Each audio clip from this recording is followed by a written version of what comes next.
ሐሳዊ መሲህ ሰው ነው እንድታውቁ፣ የሰው ዘር ነው። ከማን የሚወለደው? ከዳን ነው።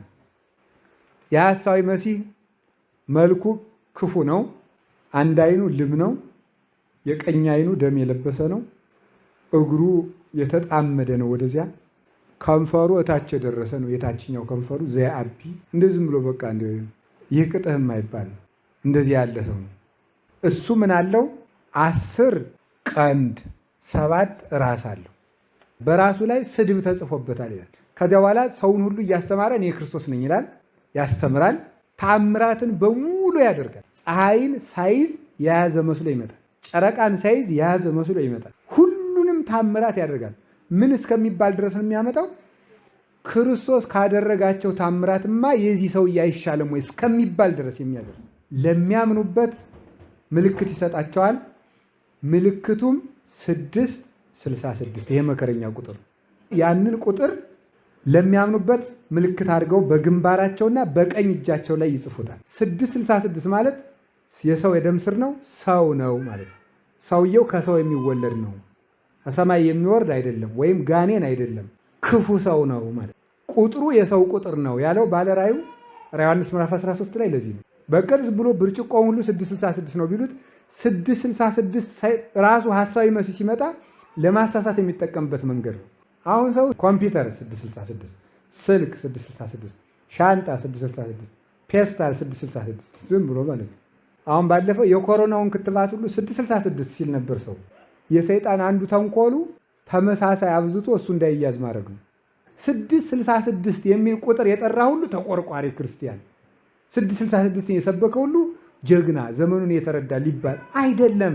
666 ካላወቅ ነው ሌላ 666 ነው የምንገባው። አንድ ደግሞ መርምያዋኦስ ይባላል ስሙ። መርምያዋኦስ ማለት ስሙ ሲቀመር በፊደሎቹ ቁጥር 666 ይመጣል። እና እኔ ድንቁርናችንም ማቆም አለብን። ዝም ብለን ያገኘን ሁሉ 666 በጣም እንዲያው መሳቂያነት ነው። ይሄ ታች ስክሪን ስልክ ከዚች እንትኑ አካባቢ 666 አለ። መሳቂያነት ነው ይሄ። ዝም ብሎ ምሁራኑ ቢያችሁ እንዲሁ ለካ እኒ ክርስቲያኖች ሌላው ትምህርታቸው ውሸት ነው የሚለው። በአውሮፓ በአሜሪካ ትምህርት ቤት ላይ ስርዓተ ትምህርት ሆኖ ይሰጣል። ስርዓተ ትምህርት ተቀርጾለት ግብረ ሰዶማዊነት ትምህርት ቤት ላይ ይሰጣል። በትምህርት ደረጃ ልክ ሀለ ተብሎ እንደሚሰጥ ህጋዊ ትምህርት ተደርጎ ይሰጣቸዋል። ይህ ብቻ አይደለም። ግብረ ሰዶም የሚፈጽሙና ሰዶማዊነትን የተቀበለ ሰውን ሰላም ሳይሉ ማለፍ ራሱ ማሸማቀቅ ነው ተብሎ ያስጠይቃል። በዓለም ላይ የሚነሱ ስግብግብ ነገስታት ሁሉ አባታቸው ናምሩድ ነው። ከሱ ነው የተማሩት ነው የሚባለው። አስመሳይ፣ አስተባብሮ ተንኮል የሚያሰራ እግዚአብሔርን የሚዋጋ ንጉስ ማለት ናምሩድ። እግዚአብሔርን ለመዋጋት ግንብ የሚሰራ ማለት ነው። ይህ ማለት የሰራዊት ግንብ፣ የተንኮል ግንብ፣ የምክር ግንብ፣ የእግዚአብሔር መንግስት ለመዋጋት የሚሰሩ ነገስታት ናቸው። እግዚአብሔር ለመዋጋት ከመምጣቱ በፊት ምን ምልክት አለው? ከመምጣቱ በፊት ያው እንደምታውቁት ነው። ቤተ መቅደስ ፈርሷል። ያ የቅርብ ምልክት ነው፣ አልፏል። የእስራኤል ቤተ መቅደስ መፍረት መበተናቸው ያ የቅርብ ምልክት ነው። ከተነገረበት ቅርቡ ምልክቱ ነው። የሩቅ ምልክት ደግሞ አሁን የሚደረገው ነው። ጠዋት በቅዳሴ ጊዜ ስለተማማል ፍቅር መቀዝቀዝ፣ ገንዘብ መውደድ፣ ሃይማኖት መለወጥ፣ ህዝብ በህዝብ ላይ መነሳት፣ መንግስት በመንግስት ላይ መነሳት፣ ረሃብ፣ የመሬት መንቀጥቀጥ። አሁን የእሳተ ገሞራ ራሱ መታየት እየጀመረ ነው በየሀገሩ። በአረብ በኩል ይታያል አንዳንድ ጊዜ እሳተ ገሞራ። ጣሊያን ውስጥም አንድ ጊዜ ታይቶ ነበር ይባላል። እየፈነዳ የእሳት ወንዝ ማለት ነው። የእሳት ወንዝ እየፈለቀ ይሄ ሁሉ ነገር ምልክት ይሆናል። ሐዋርያት ይጠላሉ። የሐዋርያት ክህነታቸው ተጠልቷል። ለሴቱም ለወንዱም ተሰጥቷል። ሃይማኖታቸው ተጠልቷል። መስዋዕታቸው ቁርባናቸው ተጠልቷል። ክህነታቸው ቀርቷል። ስርዓታቸውም እየተጣሰ ነው። ያ አንዱ ነው። ሰው ሁሉ ከልልና ወርዷል። ጧት እንደነገርኳቸው ያልወረደ ማን አለ? ሁሉም ወርዷል። እገሌ ግል የሚያስብል ነገር የለም። ባስቀመጥነው ልልና ልክ የሚገኝ ሰው ጠፍቷል። ሰው ሁሉ ወደ ኋላው የሚሄድ ሆኗል። የሁሉ ምልክት ይደረጋል ሆኗል። እንግዲህ ብዙ ሐሰተኛ ነቢያት ይመጣሉ፣ መጥተዋል። ሐሰተኛ ነቢያት አሁን በቅርብ ጊዜ እኮ ማርያም ነኝ ብላ መታ ነበር አዲስ አበባ።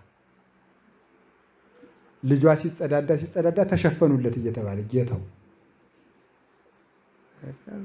በስንት ብር ዋስ ነው መንግስት ለቀቃት ፍርድ ቤት መታ ነበር አዲስ አበባ። 72 ሰው አስከትላ እንደ እያለች በቃ ያ ይመጣል። ክርስቶስ ነው የሚለው ነብዩ ብዛቱ እንዲሁ ነብይነት ለብርቱካን ለሙዝ ለሻይ ለዳቦ ሆነ እንዲሁ እኮ ግርም ነው እኮ የሚያደርገው። ለዚህ ሆነ በቃ እንትን ከረቡዕ ጀምሮ ጥሩ ምሳ ትበላለህ ነብይ።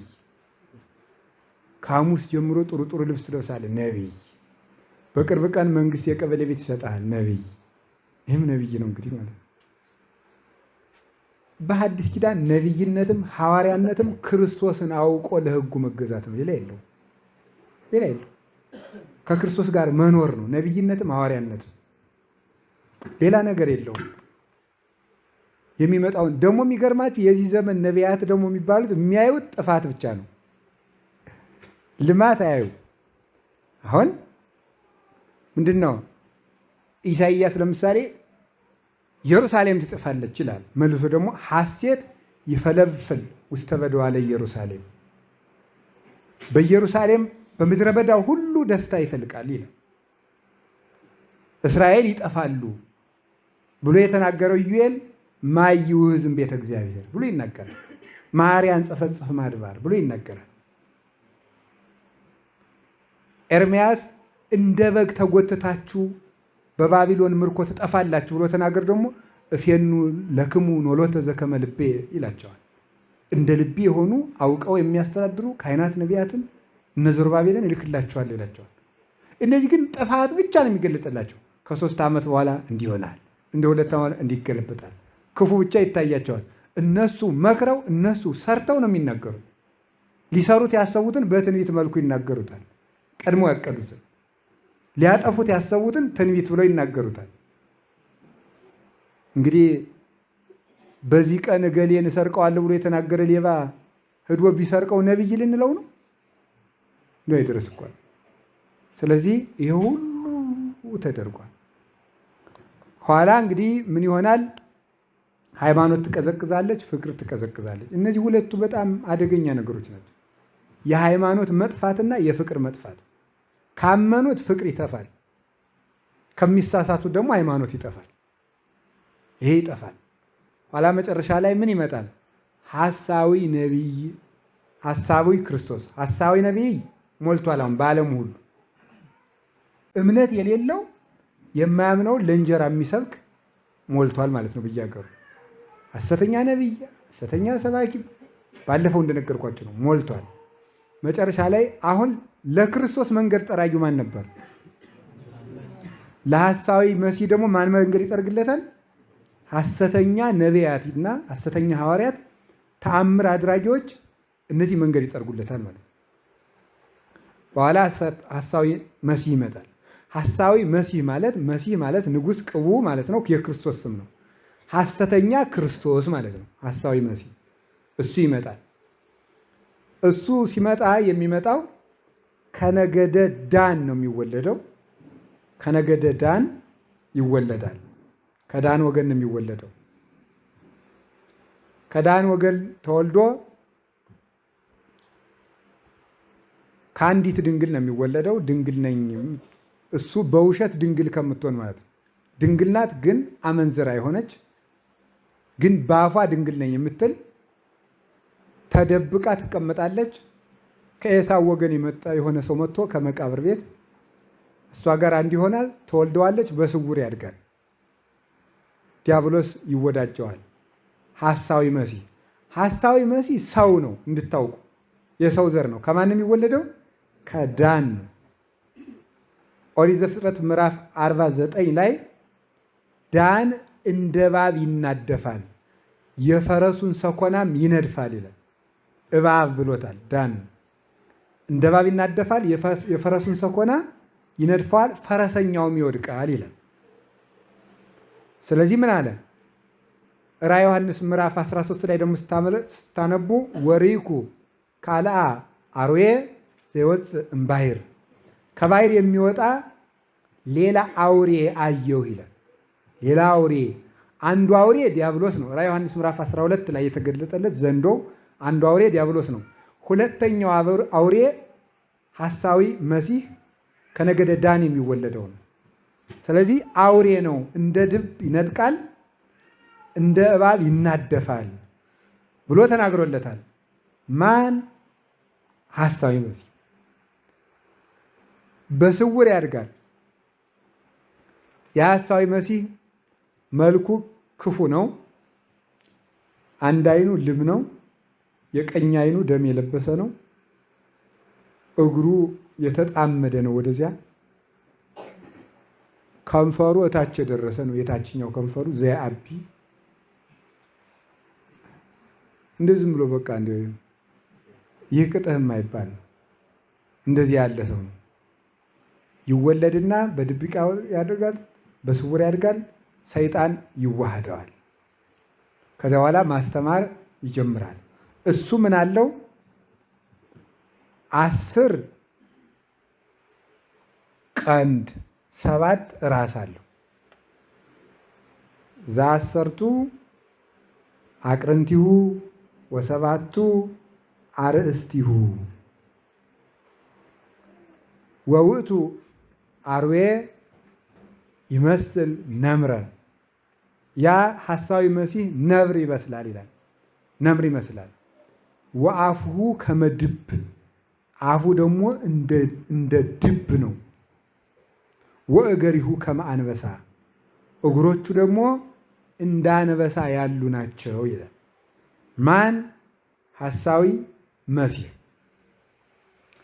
የሐሳዊ መሲህ ከዛ ምልክት ያደርጋል። ከራሱ ላይ ወውስተ አርእስቲሁ ጽሑፍ ጽርፈት ይላል። በራሱ ላይ ስድብ ተጽፎበታል ይላል። እኔ አምላክ ነኝ የሚለው ነው። እኔ አምላክ ነኝ የሚል ጽሑፍ ያርፍበታል። ከዚያ በኋላ ሰውን ሁሉ እያስተማረ እኔ ክርስቶስ ነኝ ይላል። ያስተምራል። ታምራትን በሙሉ ያደርጋል። ፀሐይን ሳይዝ የያዘ መስሎ ይመጣል። በእጁ ጨረቃን ሳይዝ የያዘ መስሎ ይመጣል። ሁሉንም ታምራት ያደርጋል። ምን እስከሚባል ድረስ ነው የሚያመጣው? ክርስቶስ ካደረጋቸው ታምራትማ የዚህ ሰውዬ አይሻልም ወይ እስከሚባል ድረስ የሚያደርስ እንዲህ አይነት ታምራትን ያደርጋል። ለሚያምኑበት ምልክት ይሰጣቸዋል። ምልክቱም 666 ይሄ መከረኛ ቁጥር 666 ይባላል። ይሄንን 666 የሚባል ጽሑፍ ይጽፍበታል። ይሄ የአውሬው ቁጥር ነው፣ ቁጥሩም የሰው ቁጥር ነው ይላል ራዕየ ዮሐንስ። ሁልቆ ሰብኡቱ የሰው ቁጥር ነው። ቁጥሩ 666 የሚለው የሰው ቁጥር ነው ይላል ዮሐንስ በራእዩ። ስለዚህ 666 ቁጥር አለው። ያንን ቁጥር ለሚያምኑበት ምልክት አድርገው በግንባራቸውና በቀኝ እጃቸው ላይ ይጽፉታል። ያንን የያዙ መገበያየት ይችላሉ። ያንን ያልያዙ ሰዎች ግን መገበያየት አይችሉም። ስለዚህ ምን ያደርጋል? ያስጨንቃቸዋል ማለት። በትምህርት በምን እንደሚያስጨንቅ ልብ በሉ። በትምህርት ያስጨንቃል።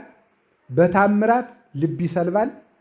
ከዛስ ደግሞ ምን ያደርጋል? ደግሞ በኑሮ ያስጨንቃል። መኖር እንዲያቅተው ማለት ነው።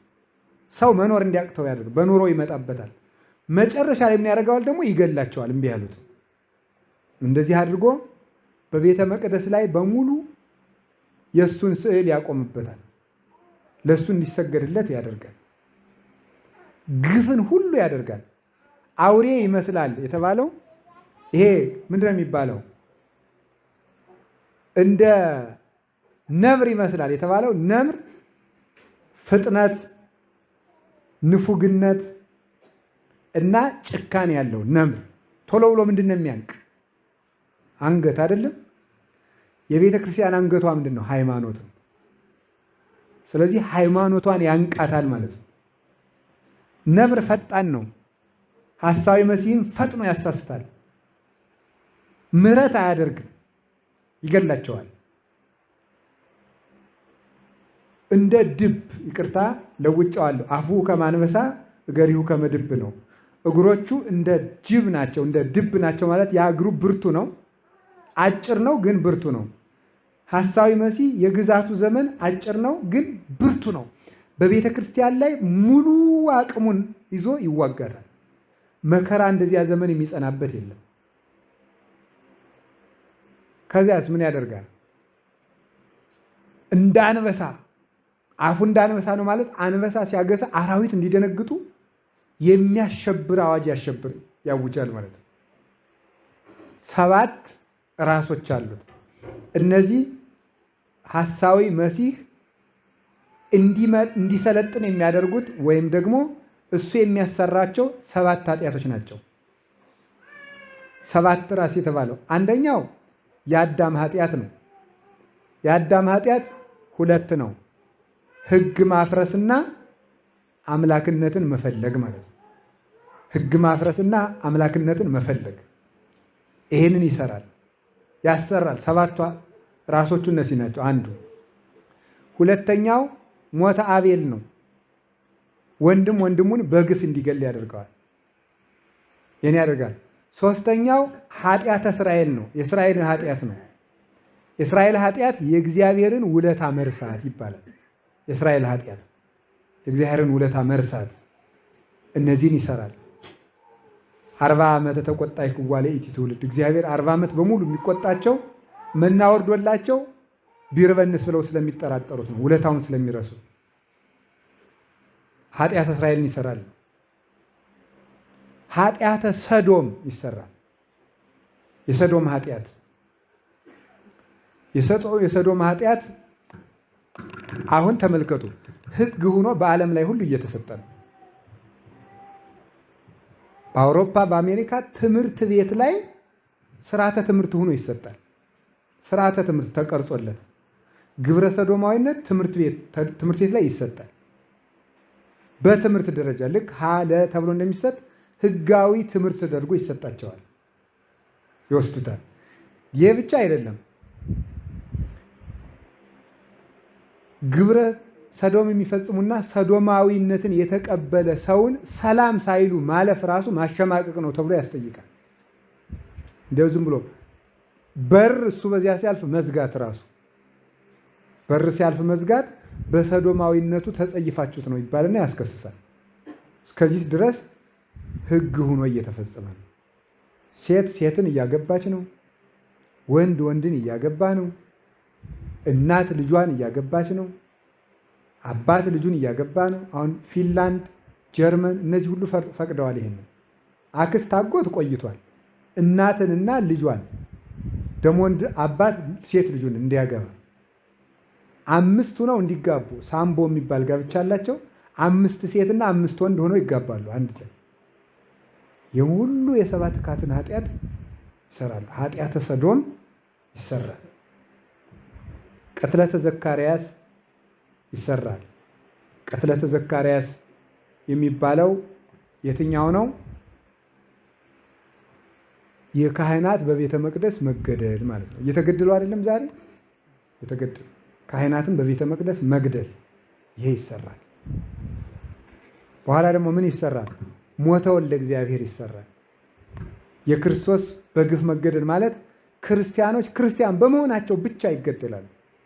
በመሆናቸው ብቻ ምንም ሳያጠፉ። ይሄ በየትኛውም ሀገር እያየን ነው፣ አይናችን ማለት ነው። በጣም እኮ ያስደንቃል። ፖለቲከኛና ፖለቲከኛ ሲጣላ ሄዶ የሚገደል ክርስቲያን ነው። ህዝብና መንግስት ሲጣላ የሚገደል ክርስቲያን ነው። ምን የሚያስደንቅ ግፍ እየተፈጸመባት ነው በቤተክርስቲያኒቱ። ይሄ ሁሉ የሐሳዊ መሲህ 7 ራሶቹ ናቸው። እነዚህ ይሰራል። ጥቅመ ሰናኦር የመጨረሻው አንዱ ኃጢአት ነው። የሰናኦር ግንብ። የሰናኦርን ግንብ የሰራው ማን ይመስላችኋል? ናምሩድ የሚባል ስግብግብ ሰውዬ ነው። በዓለም ላይ የሚነሱ ስግብግብ ነገስታት ሁሉ የናምሩድ አባታቸው ናምሩድ ነው። ከሱ ነው የተማሩት ነው የሚባለው። አስመሳይ፣ አስተባብሮ ተንኮል የሚያሰራ እግዚአብሔርን የሚዋጋ ንጉሥ ማለት ናምሩድ። እግዚአብሔርን ለመዋጋት ግንብ የሚሰራ ማለት ነው። ይህ ማለት የሰራዊት ግንብ፣ የተንኮል ግንብ፣ የምክር ግንብ፣ የእግዚአብሔር መንግስት ለመዋጋት የሚሰሩ ነገስታት ናቸው። እግዚአብሔር ለመዋጋት ይህ ሁሉ ይሰራል። ስንት ራስ አለው? ስንት ቀንድ አለው? 10። እነዚህ ደግሞ የእሱን መንግስት የሚቀበሉት ምኖች ናቸው? ባለስልጣኖቹ ናቸው፣ ነገስታት ናቸው። 10 ቀንዶች የተባሉት በቀንድ ይወጉበታል አይደለም? ቤተ ክርስቲያንን የሚወጋባቸው የሐሳዊ መሲህን ፈቃድ የሚያስፈጽሙ ነገስታት ናቸው። እነዚህ 10 ቀንዶች አሉት። አንድ 10 ቀንዱ ነው የተባለ እንደ ዘንዶ ጨካኝ ነው ማለት ነው። እንደ ዘንዶ ጨካኝ ነው። ከይሲ ዘአስር ቀርኑ ብእሲ ዘክሌ ልሳኑ ነው ይባላል። ጨካኝ ነው፣ ዋሾ ነው፣ ደግሞ ውሸታም ነው። 5ቱም የውጩ 5ቱም የውስጡ ህዋሳቶቹ በሙሉ ቤተክርስቲያንን ለማጥፋት ይጠቀምባቸዋል። ጌታ ታስታውሳላችሁ፣ 5 የውጭ 5 የውስጥ ህዋሳት ሰጥቶናል።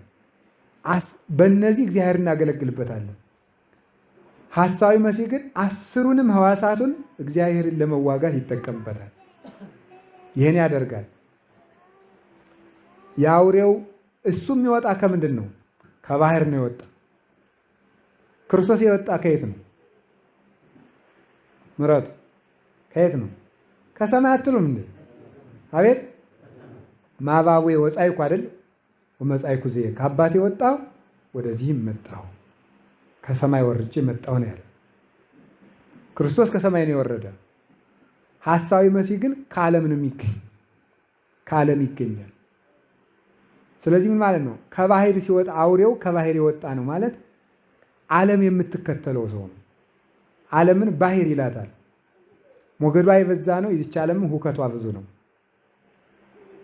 ባህር ነፋስን ተከትላ ትጓዛለች። ዓለምም ወረተኛ ናት።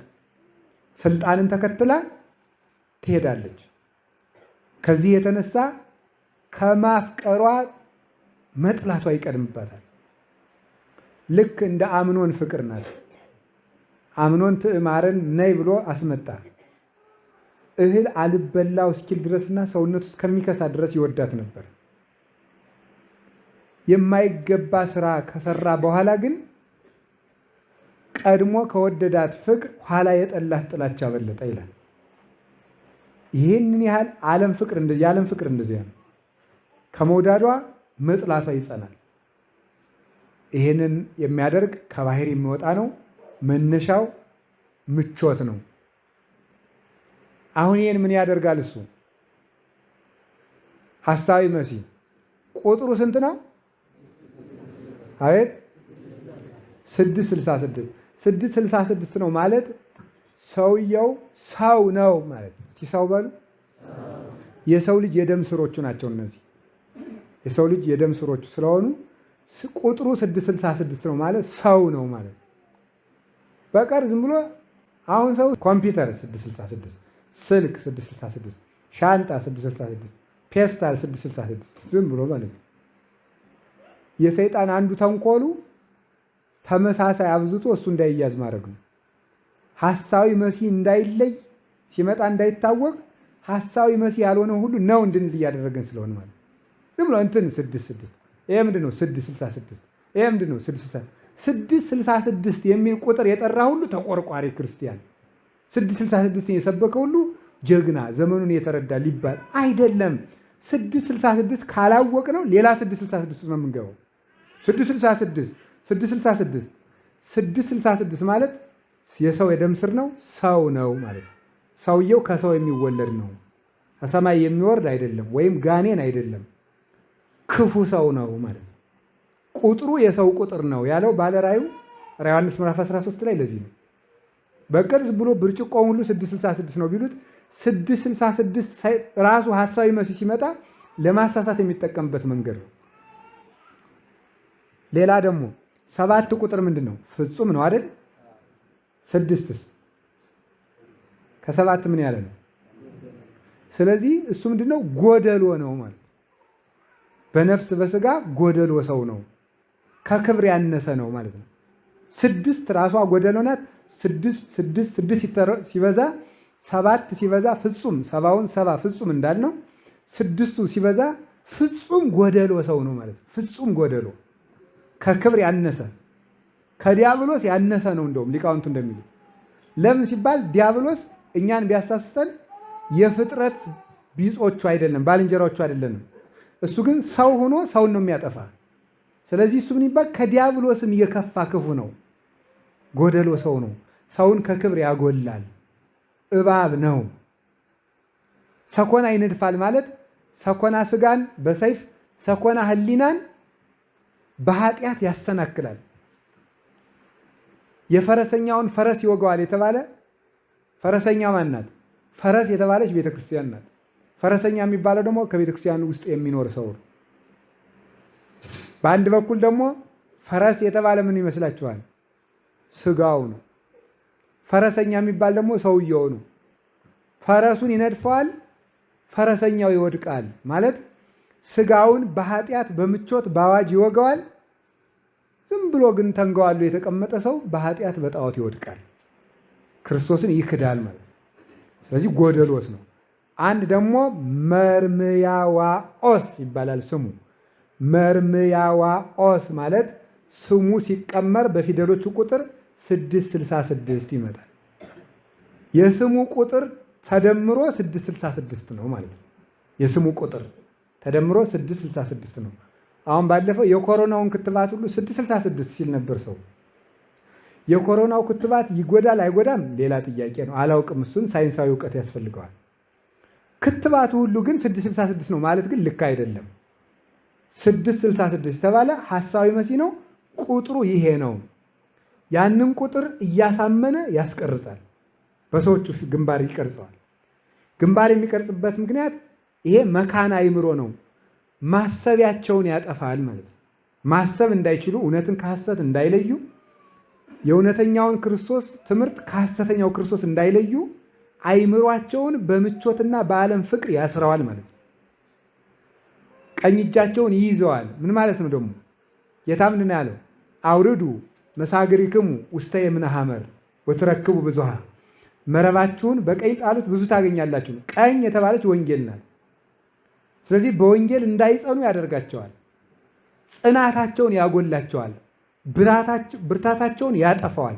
ሰው ሁሉ ትዕግስት የለሽና ደካማ ተስፋ የሚቆርጥ እንዲሆን ያደርጋል። በዓለም ላይ መገበያየት እንዳይችሉ የሐሳዊ መሲህን ቁጥር ይጽፍባቸዋል። ያንን ቁጥር ያልጻፈ እንዳይገበያይ ያደርጋል። ሐሳዊ መሲህ አሁን 666 ተብሎ መጽሐፍ ከተጀመረ ቢያንስ ስንት ዓመቱ ይሆናል?